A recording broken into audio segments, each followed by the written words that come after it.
particular teacher that had the greatest influence on my life would probably be my mom. Wow. She taught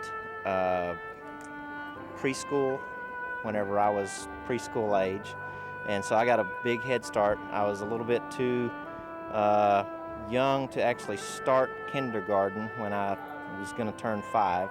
So when I finally did get to start, I was a little bit older, but my mom gave me a really big head start on that. My 8th grade teacher who influenced me spiritually, and she was really about the only one that had that kind of impact on me, because the rest of my years were in great public education. But she was very giving and just very disciplined in her walk with Christ. I had an English teacher called Stephen Moore, and he really took the class and made us feel like a family atmosphere, and talked about God a lot. It really made us feel like comfortable, in his teaching, and it was really like a pleasure to be in his class, because you felt you were learning. He wasn't trying to like fail you, but more like teach you more than just English, and really like back to the Bible, and we had like prayer time, and so that would be like the teacher that I would like relate to for that. Probably the coach I have now. His name's Coach Vercher, and he's really kind of like, in Palmer we've had a lot of coaches that have came and left and not shown really any care for the students, but Coach Vercher kind of, even though we lost and stuff like that he's kind of stuck by us and stuck with us, and he genuinely cares about us, and he's a good Christian man, and he's always an example, so I guess Coach Vercher. Well, I had a track coach in high school, and he was an inspiration to me. Encouragement just kept me motivated, and actually helped me make the track team. And not only was he inspiration in track, he was a Christian man and influenced my life greatly. Just a man that you want to follow, because he set the example with his morals, and just inspiration to me. My third session of accounting, I never could get through it, so I finally got through it on my third time, and there was an instructor that I had stayed with all 3 times, and he just really kept encouraging me. I never just couldn't get the pluses and minuses down in accounting, and just through his encouragement, and he just really worked with me, especially on that third time. I think he just wanted me out of his class, but that teacher really sticks in my mind as someone that really got me through a tough time. It was my 6th grade teacher, Mr. Herndon. He was the most strict, meanest teacher, but he taught me how to study. We were learning. We were in 6th grade, but we were being taught out of 7th and 8th grade, actually the 8th grade English book. And when 7th and 8th grade came, it was a breeze, because we had already been taught back in 6th grade, and he just taught us basically how to study. And that made a difference from that point on in school. I had an English teacher. I don't even remember her name now, but she was a great influence on me. Just her character and helping me out, teaching me a little extra on the side. So it was a very special lady to me.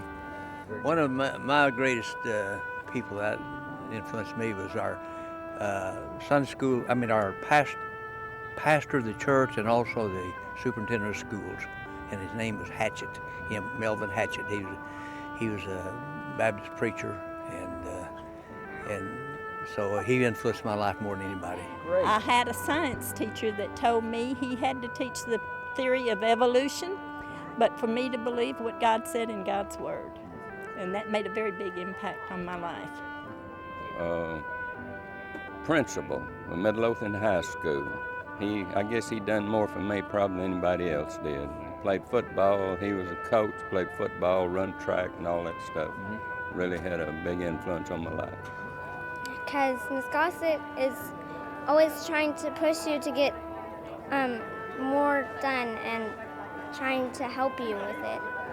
It's not like, Aaron, you need to raise your grades. You're doing bad. She's like, you can make your grades better. I had a teacher named Miss Garrett in high school, and she was an English teacher. And I wasn't really a I guess, a good student, I guess you would say. But especially in English, because I love math and numbers and stuff. So she cared enough, though, to call my parents and talk to my dad. And she did it in a loving way, and then that helped me to straighten up and take English more seriously. Mr. Weisenberger is my 9th grade math teacher, algebra. When I struggled with it and stuff, he'd stay after and stuff to help me, you know, so he put in extra time to make sure that I would learn it. And also he had relational skills as far as he'd hang out with us, you know, we played chess or whatever, you know, did more than just teach. You know, he made an impact in that way. Well, we had a Miss Myers that was English teacher for years here, and she loved all boys and girls in her class. And then Bob McCready was our superintendent, and he was a swell guy.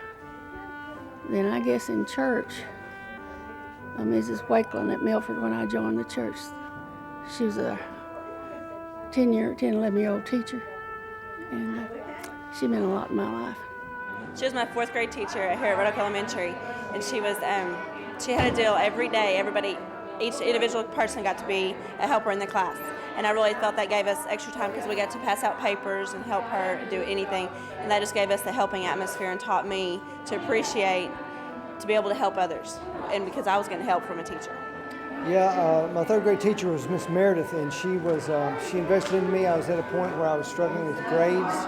My mom had gotten killed, and so I lived with my grandparents, a lot of changes going on. And she kind of was stability in my life, and she poured into my life and really helped me get through school from that grade on. I had Miss Myers, who was one of my favorite teachers. You know, she always was banging me with a ruler in my hands. You know, if I did something wrong, you know, go, put out your hand. That was the old-fashioned, you know, boom, boom, boom. A couple, 3 times, that was it. But I did learn from her, and I shouldn't got me in class. Well, I took auto mechanics in high school, and that teacher, that was a 3-hour class, and we spent a lot of time with him, and he kind of took us on as his sons. And I learned a lot about vehicles and a lot about life through him. So. I think I remember one of my coaches in high school. He was a godly man, and always helped promote.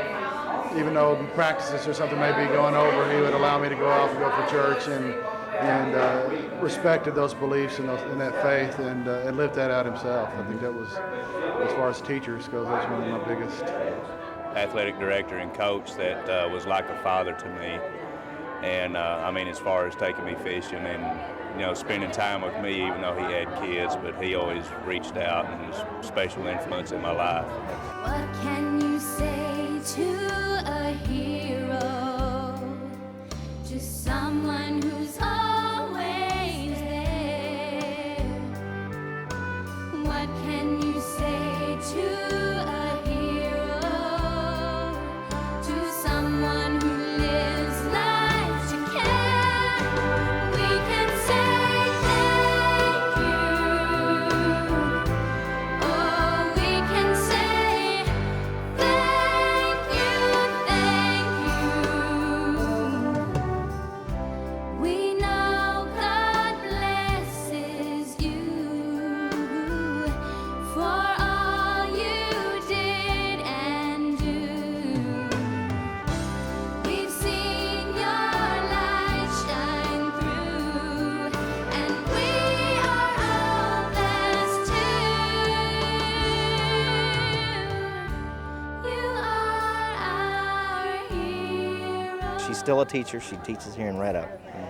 She teaches early childhood, kids with special challenges, and it's incredible. I go visit her class sometimes, even for the fire prevention week and stuff like that, and it's just incredible the amount of knowledge that she passed on that I had no idea she was doing.